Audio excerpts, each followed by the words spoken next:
ممكن اعملها التيفال، عندي التيفال بس انا قلت الصواني العاديه عشان اللي ما عندهاش تيفال تعمل بصواني عاديه، مش عايزين نعقد الامور. طيب انا ايه اللي انا حاطاه في الصينيه ده؟ شويه زيت كده صغننين فردهم في الصينيه، وشويه دقيق رشهم كده رشه حلوه كده عشان الكيكه بتاعتي ما تلزقش. طب هنبدا نعمل ايه يا حبايبي؟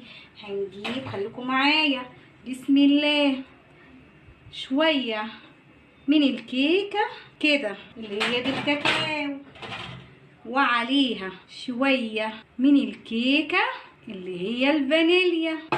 ماشي، تاني طبقه طبقه، شويه من الكيكه الكاكاو، وعليها شويه من الكيكه الفانيليا. شفت الامور سهله ازاي؟ تاني شويه من الكيكه اللي هي الشوكولاته الكاكاو، وعليها شويه من الكيكه الفانيليا. هنعمل تاني طبقه طبقه كده.